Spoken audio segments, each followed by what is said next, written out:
Hello again, everyone. I hope you all are getting everything in order with the semester as we're kind of hopefully getting into a rhythm with your classes and your coursework. Everybody's doing a phenomenal job in the discussion boards. I appreciate you going back and forth and answering each other's questions, and I hope we can keep that up as we continue through the semester. So this week we're going to be focusing on the philosophy and practice of rehabilitation and mental health counseling.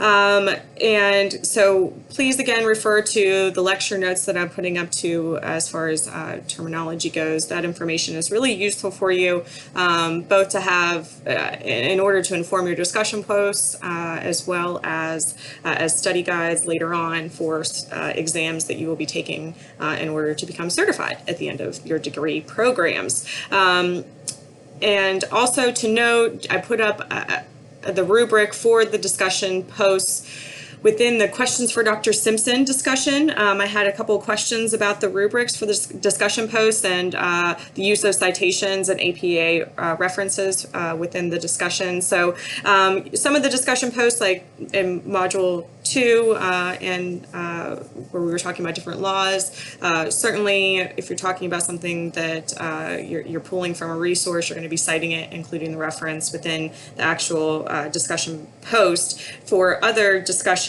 like the one that we're going to get into this week, which is one of my favorite discussion posts and activities that I have my classes perform, but also one that people dislike the most too, to be honest. But I enjoy reading responses, even if they are a little bit negative to the reaction in regards to the reaction of their IAQ test. But anyway, I digress. So if you're putting something up that's more personal, if it's a casual conversation, if you're responding to a classmate, things like that, they're not going to require a reference. I don't need you to go out and find an additional reference in order to have a citation within your discussion post. That's not necessary. So for discussion posts that are more formal, where you're looking at laws or legislation, yes, you're likely going to have a reference and a citation as you're writing about that content. For discussions that are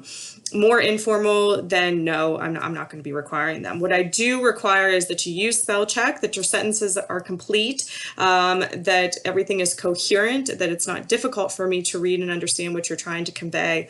So for those stylistic things, spelling and grammar, all of that is something that I will be grading on throughout the entire semester. So, but take a look at the rubric. It's also within the discussion itself, but I posted that on questions for Dr. Simpson.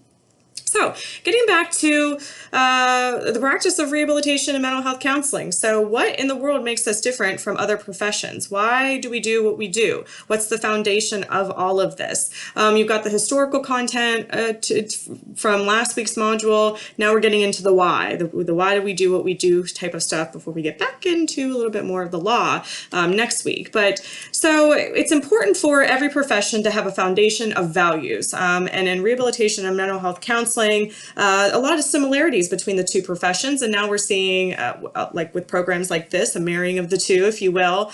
And so with our values, professional values, obviously we are attentive to influences in the environment. So we understand that what makes a person is not just simply their DNA and the genetics and how they're actually made up, but a lot of, we take into account cultural context. We take into account a person's environment, their lived experiences. We look at society as a whole.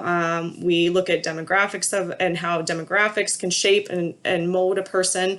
So we understand how the environment influences people in general. We are taking a strength-based orientation, and this is something that is incredibly important as we work with people with disabilities. And whenever I say people with disabilities, I will say that I'm talking about people with both physical disabilities and mental health impairments as well. So the broader picture of individuals with disabilities. I kind of always mentally work under how the Americans with Disabilities Act defines disability, which we'll talk about in Module 4 to great lengths. But so when I'm talking about disability, I'm not talking about individuals that only have the most severe disability disabilities, people that have been injured at work, or versus people that were born with a disability. I'm not talking about people that just have sensory impairments or physical impairments or mental health impairments. I'm talking about collectively all. But so when we're working with people with disabilities in a counseling role, we are taking always the strength-based orientation. It's unique in rehab counseling to a degree because we know about the medical part of a person's life. We know about the limitations they may be experiencing, the restrictions that they may have that have come from a medical provider. But we're always looking at the things that somebody physically or mentally is not able to do, and then reframing that and looking at what the person is able to do, how they are able to function. And we have to be very conscious of doing that, or our own personal biases will come through in a counseling relationship. And that's the purpose of our Module 3 discussion this week. I really want you to take an assessment that examines our personal biases and see our implicit bias, which are things that we're not always completely cognizant of. We're not always aware of, but they're just there and internally, and we have to take account for them.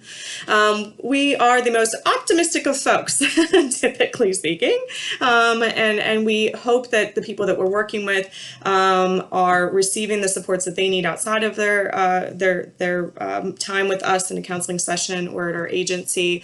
But we are understanding of the different other outside resources that may be available to help support people so that they can achieve the goals that they want to achieve. We also establish collaborative partnerships, and this is underscored even more so with different pieces of legislation like WIOA, where we are always supposed to be collaborating with other people. In my work as a rehab counselor, in the same office, I had nurse case managers, disability case managers, like benefits coordinator type people that I was collaborating with.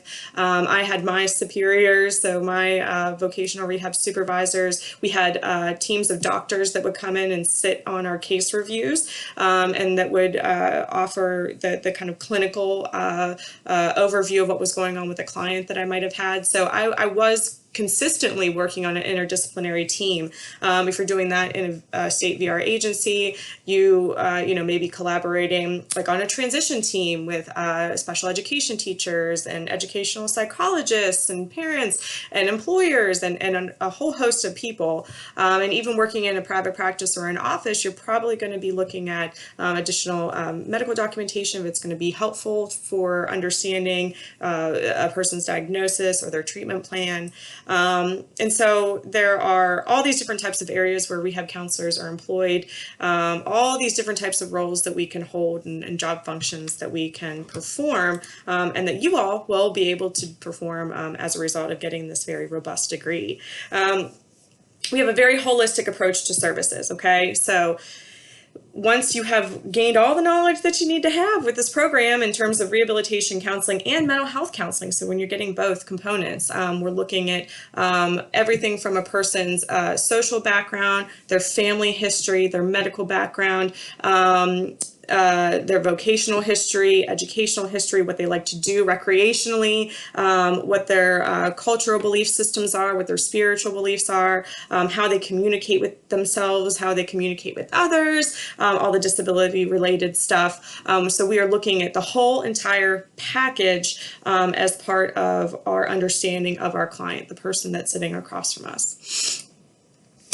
So kind of taking a little bit of a shift here, part of what has happened within our society is that we have these resources and the agencies that are out there that are for essentially their foundations, the missions of these agencies is to provide services to people with disabilities.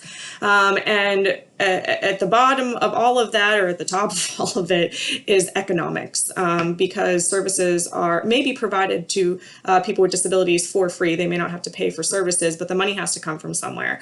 And as a result, we have to talk about the economical aspects of disability and how the economy plays a role in the bigger picture, unless you're working in private practice potentially. But even then, the economy is still going to be impacting your clients, whether you like it or not. And so we have to talk about this. and it can be a little bit difficult because we hate to boil it down to numbers and statistics, but it's a necessary evil. It's part of our understanding of disability in our country.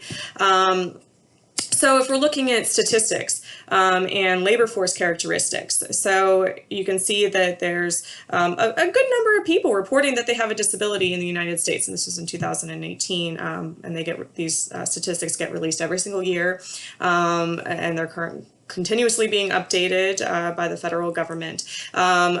Consistently. I don't think I've ever remembered a time when people with disabilities were employed within less of a gap than what you're seeing on slide 5 here is. So with 18.7% of people with disabilities being employed compared to almost 66% of people without disabilities, a big gap there. In terms of unemployment, yes, people with disabilities are generally unemployed at a higher percentage in this country than individuals without disabilities. I will say over the past 5 years, the number of people with disabilities that were unemployed, that number, that 9.2%, has gone down. So it used to be a little bit higher. And so what we see typically is that when the unemployment rate in the country starts to decrease, then we also with the population of people without disabilities, we also see a decrease in unemployment for the population of people that report they have a disability. So they go hand in hand, but there's still a difference between the two groups of individuals. 32% of people reported being employed part-time, and that's compared to 17% of people without disabilities. Part-time work is a great alternative to full-time work for a person with a disability. Individuals with disabilities oftentimes have to go to medical appointments. They have to go see specialists that only have office hours between 9 and 5. It may be that working that straight 9 to 5 schedule or 40 plus hour a week just isn't feasible, or it isn't possible for somebody with a disability, either from a mental capacity standpoint or a physical capacity standpoint. So part-time employment can be a great alternative. A lot of times people, when I'm having this conversation, will bring up Social Security and the fact that people with disabilities receive SSDI and therefore cannot work anything more than part-time, which is a myth, essentially, although Social Security is a beast. And so what happens is that somebody spends a good portion of their working lives trying to receive Social Security disability insurance, SSDI. People can get denied over and over again within the court system, basically having to fight with people that are attorneys to get disability benefits by saying over and over again, I cannot work, I cannot work, I cannot work. And so that's part of what this topic of conversation is this week, is that when we start to have people say that in our society, then it becomes an ingrained belief that they cannot work. And some people cannot work. I will say that. Obviously, there are some people out there that cannot hold or maintain a job, full-time job or any type of employment. But whenever we have people saying, I cannot work, work is a word, and what does it mean? It means a number of different things to different people. And so people can work while receiving Social Security disability insurance. There are ways that offset the benefits. There are trial work periods that people can take advantage of. The issue is that once the federal government sees that somebody is working, eventually they're going to say, well, you don't need our benefit anymore. We're going to kick you off the program. And then let's say somebody needs back on later on. You got to go through the same thing again. So there are disincentives to returning to work when somebody is receiving Social Security. You guys did a great job talking about Social Security and the other laws that I had you talk about in Module 2. I hope that at some point we can get real about these things. And so if I'm asking you to compare and contrast the benefits and pitfalls to certain programs that are out there, be unfiltered to a certain degree. The Social Security system in our country, I think most can collectively agree, is flawed at the very least. And those of us that are within a certain age range do question quite regularly and frequently whether or not we will ever see the large amounts of Social Security benefits that we are putting into the system come back out and help us down the road. And SSDI is not a benefit that anybody will get rich off of. If you ever get to see the numbers for the monthly amount of income that somebody can draw from SSDI, it's abysmal, and I don't know how anybody could live in 2019 and beyond on a monthly check from Social Security. It automatically puts people in a poverty, below the poverty level, I think. Maybe not in West Virginia because our income is pretty low anyway, but and it does not increase substantially from year to year. So I guess that's my little soapbox and my honest opinion about Social Security. It is a benefit that is there and is good for people to have, but it is not without its faults and problems. So all of that ties back to our rights. In this country, we often always say we have a right to certain things, and people with disabilities have a right to certain things. But a right to what? What does that actually mean? So we often think of individuals with disabilities having a right to equal opportunity. And so there's a difference between providing individuals with disabilities everything no matter what and equal opportunities, right? So there's a difference between those two constructs. So equal opportunity allows somebody to have the same, with a disability, to have the same opportunities, not necessarily more opportunities or putting them at a higher likelihood for advancement, if you will, because of the disability, but an equal platform for things like education and job opportunities and healthcare. Healthcare is a very hot topic debate right now in this country, right? So do we all really have a right to healthcare, and what does that look like when we break it all down? How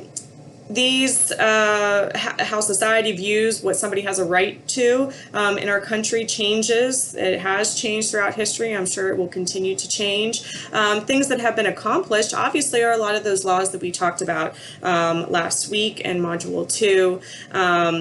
The regulations that have been imposed. Next week and the week after, we're going to be talking about the Americans with Disabilities Act, which was absolutely pivotal and has been around for quite some time, but there are still issues. So, we have deinstitutionalization, so we are not just automatically housing all individuals that have a disability in a separate building away from society and not ever letting them out, thankfully, but, a consequence of that is that we're seeing a huge increase in the number of people that are incarcerated that have mental health impairments. And so it's, is that the new institutionalization, our prison systems? And that's a debate that is being had right now in our country, right?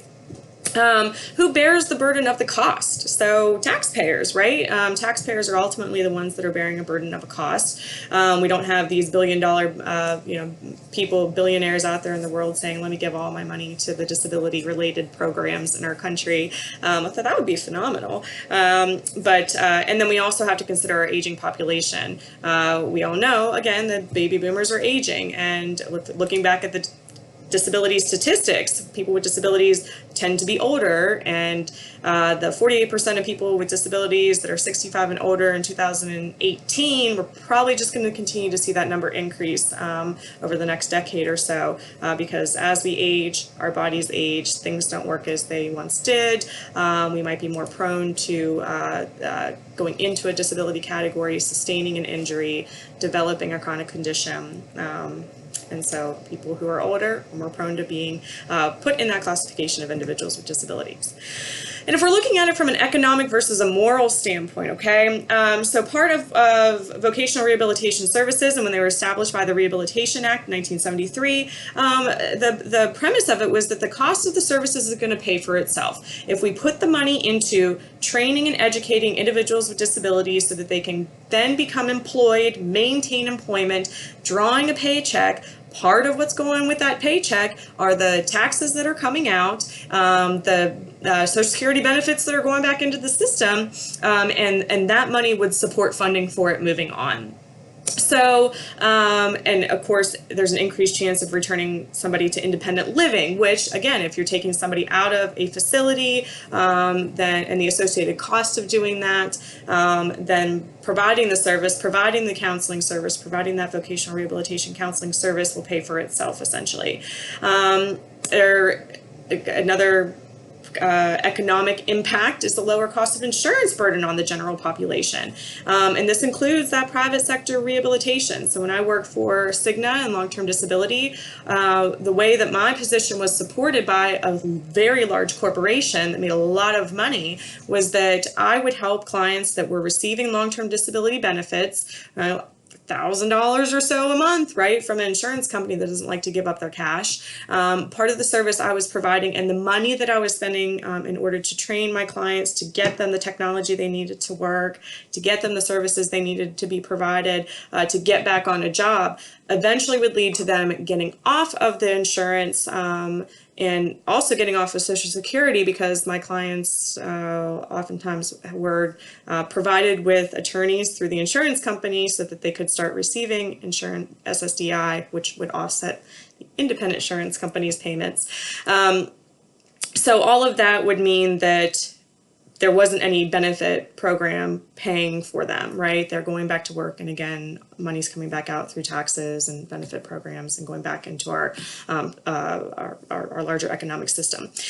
There are indirect benefits through reasonable accommodation and return to work. Employers, we're seeing now more than ever, I would say, are open to the idea of getting people back to work sooner than later, rather than just keeping them on a leave status for long periods of time, because it costs something to have somebody out of work. If I have to pay a temp worker to take the place of a long-term employee for a 12-week period because I just said go out on family medical leave, that's a cost that I'm incurring. Plus, there's a cost with health care and covering that person and any medical needs they might have for that period of work. Reasonable accommodations. We'll talk about this within the ADA talk as well, but reasonable accommodations are any kind of thing that we might provide to somebody so that they can perform a job. And typically, there's not a cost. About half of all accommodations, according to a very long-term study, has consistently said that about half of accommodations don't even cost the employer any money, no actual financial output to providing an accommodation. And even when there is a cost, it's around like $500-600, so it's pretty insignificant. So there are economic benefits to providing accommodations to keep people in a job. And as technology improves, then we are seeing that even mainstream technology that's being utilized for people by people with disabilities for the purposes of work, there's an economic benefit in that as well. There's improvements in technology, more people being able to work or being able to work for longer is a good thing. Now, when we think about the morality aspect of it, everybody's morals are different, right? Every society has a different set of morals from which they operate. It's not a one-size-fits-all type of thing. And so what I may perceive as a benefit economically to our society to keep somebody with a disability employed, an employer might not be perceiving the same thing. A family might not be perceiving the same thing. One of the most eye-opening experiences I had was when I was working in my practicum. I was working for a very short-term grant project that was funded by the Social Security Administration that dealt with SSDI and SSI recipients. SSI recipients, and namely because they were youth, but some received SSDI benefits because their parents received SSDI benefits, and it's a whole complicated system, as you all know now after reading discussion posts on Module 2. But I would go into a home and I would explain, kind of like a benefits counselor type of role, how a youth, a 17-year-old receiving disability benefits or receiving Social Security benefits could actually make more money if they were to go out and get a full-time job, even if it was a job that where they were just making minimum wage. But I would have parents and family members say, we can't do that. We are very reliant on this SSI check that we receive every single month, and no, we're not going to explore this with our child anymore. So you have to be prepared as a counselor to address how the morals of somebody you're working with and their values may not align with yours. And advocacy is absolutely key in all of that. And I realize I'm taking way more time than I initially thought I would going over all of this. So I'm just going to jump right to sociological aspects of disability, okay? And so again, if we're looking historically how society has perceived individuals with disabilities, we've seen there's a great variation if we're looking at the history, the full-blown history of humanity here, right?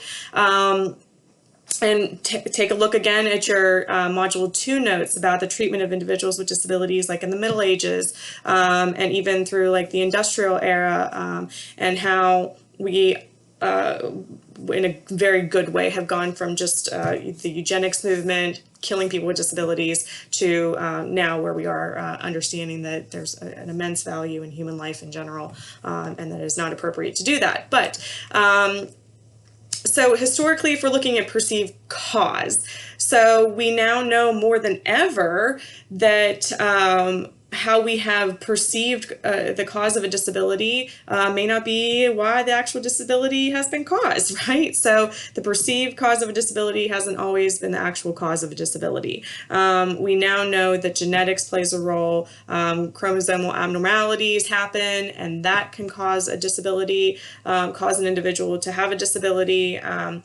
It's not just that somebody is possessed by a demon, that they're exhibiting different emotional reactions or different behaviors. That's not a punishment from God. Those belief systems still exist, though. And so that is very important for us to remember that culturally some of those belief systems still exist, and that we need to be respectful of those in a counseling setting. But we're not automatically going to that as counselors. We know that typically if somebody has a disability, that there's a root cause of that disability that is not from a higher power, for example. Perceived responsibility, still to this day.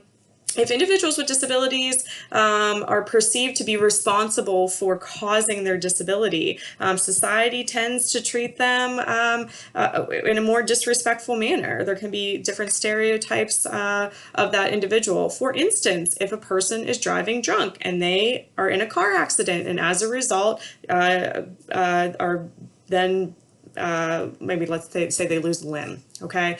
So then are we as a society, studies have been done, research has been done on this, we perceive that individual to have been responsible for causing their disability, and so we may not be as willing to accept that they should be getting some of the benefits that somebody who isn't perceived to be responsible for causing their disability gets. And then again, this can trickle down into the belief system of the individual. I caused my disability, it's my responsibility, and therefore I should not be able to take advantage of different programs and support systems that other people that did not cause their disability are allowed to have. Perceived threat is something from a sociological perspective that we've always and still grapple with in our society, in modern day society and here in the United States, that an individual with a disability is a threat to themselves or a threat to others. We see this in the gun debate right now, right? It continues. And I'm not saying people have to take a stance one way or the other, but it's something that is still talked about, that people with mental health impairments, individuals with PTSD are a risk to themselves or others, and therefore should not be able to work in certain occupations or shouldn't be allowed the same rights as other people. And so there's this perceived threat that goes along with having a disability. A threat to the economy, again, perceived cost of caring for somebody with a disability. And even whenever that cost, it's not accurate. Or how employers perceive that certain employees shouldn't be doing something. So an employer might think that they're helping an individual who has been recently diagnosed with cancer by saying, take time off work, go spend the time with your family, work on yourself, get better, when in reality there's no need for that. And it's the foundation of that belief system is that there's some type of threat, that person continuing to work, something might happen on the job, maybe then that employer will be held liable or accountable for that. So it's not really helpful. Kind of the opposite end of the spectrum of this is when there's been horrific treatment towards people with disabilities that we saw, for example, in the Holocaust, that was justified as a way to help, or sterilization movements where we collectively as a society said, yep, let's go ahead and sterilize people with disabilities so that we don't have any more people with disabilities. And I oftentimes wrongfully think that we have moved past that way of thought as a whole, but certainly there are still people that believe those sorts of things out there in our country and others as well. So you have to be mindful of that. Our societal values really underscore the need for people in this country to have abilities, right? Our Western society values independence, functioning, certain physical attributes, what our bodies look like, and our terminology reflects how we value with people with disabilities. And terminology does change, and it's important that we keep up to date with terminology and how it's changing, because we're on the forefront of it, and so we should be using the correct terminology. But even if we're looking at people with disabilities, disability, that, you know, crazy, psycho, insane, kind of these ways that we label individuals with mental health impairments reflects how we expect that people are functioning at a certain level, and when people don't, then we put them in this less than category, essentially. So it's important that we maintain person first language, and so I will, and I'm a stickler for that as we go through the semester, and I've got some resources on it too, on person first language, that we're always using that we're using the correct terminology in 2019. So we're using wheelchair user, not using wheelchair bound ever. Please don't do that. We're not talking about people in a broader category as the handicap. We're not doing that. We're saying intellectual disability rather than mentally retarded. We are always saying individual with a disability, not you know, the other. It's so ingrained in me, it's hard for me to flip it around and say it the other way anymore. You know, we're saying somebody is blind rather than the blind person. So again, terminology is important, our language is important as we eventually get into roles where it matters even more so. So we've seen certain trends within society, kind of moving from the golden era of rehabilitation to the civil rights movements, independent living movements. Now we're seeing, again, more people working and advocating that have a disability. We are seeing laws being amended because advocates and advocacy groups have come out and said, okay, we have now seen how this law has been in effect for a while. These are the ways that it's not working for us, or that it really isn't intended to work, or we did not intend it to work this particular way. So let's work on changing that and really making it an inclusive law. We're seeing a major focus on culture and social justice throughout our work as counselors, and you know, I'd like to say in the country as well, but sometimes days are disheartening anymore. So moving on finally to the models of disability, and I in the lecture notes for this week, where I give a good overview of approaches to disability and models of disability. So the most historically, we're always working from a medical model of disability, right? So you had people in white lab coats saying, this is what's wrong with the person, we need to fix it. Disability is a problem that can be fixed and should be fixed, and if we can't fix it, we're going to put somebody in an institute and forget about them. So diagnosis and treatment were provided in hopes to find a cure. And so within the medical model, oftentimes the desires of that individual weren't even considered. So if a person, the person in that white lab coat, the physician or nurse or whoever it might have been would say, this is what we're doing, this is the medicine you're taking, this is the treatment you're being provided, I don't care if you want it or not. We've obviously seen that the negative effects of the medical model are long-term and long-lasting, and influence how we view individuals with disabilities and their right to say no to certain things, or their right to be involved in part of their diagnostic process, even stripped away now. So now we work from different models, right? Psychosocial models or biopsychosocial models.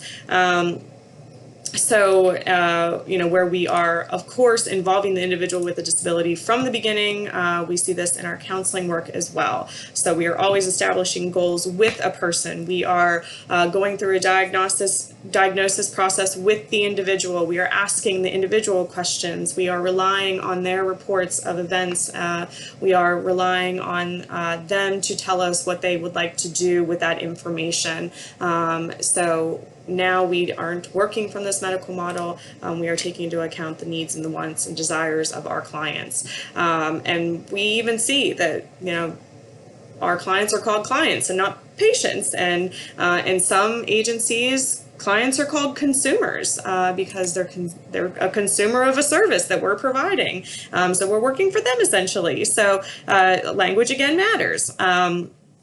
And kind of to wrap it all up and look at our role as promoters of human dignity and rights. So I always talk a lot about advocacy and how whether or not you might view yourself as an advocate for people with disabilities and mental health impairments, you are and you will continue to be an advocate by the nature of the work that you're doing. And what we do in our profession is teach individuals and show individuals that they can become their own self-advocate, that they have the innate ability to advocate for themselves in all aspects of their life. And as a result of that, there are things that we need to consider. We always need to be aware of the effects of ableism in our country. We need to be using the right terminology and using person-first language. We need to be aware of how accessibility and how environments can be limiting to people with disabilities. We need to be aware of how individuals with disabilities may need accommodations. And that can be individuals with physical disabilities that need physical accommodations, modifications to structures and buildings and facilities, but that might be individuals with mental health impairments or intellectual disabilities needing to have policies and procedures changed in a way that makes sense to them and that it really benefits them. We're working in an advocacy role at all levels. So with our clients, being beside them when they need that support to be their own advocate, teaching them how self-advocacy works, or advocating on their behalf if that's something that they would like for us to do. And then even taking it higher up, being an advocate at the community level and as higher up as you want to go in a political arena too. And always asking before acting because, again, we are there to facilitate the process of a person reaching and achieving their goals. It's not our goals. It's not my goal. I was always there to help somebody, and it would be incredibly meaningful when my clients would get the job that they said they wanted and they worked towards because and that is what made my job meaningful throughout the years. So with that, sorry it took me 37 minutes, but this is a pretty good lecture, to review kind of why we do what we do, the purpose of the work that we do from a sociological and economical perspective. And so with that, please review the resources that I provided and enjoy the discussion for this week.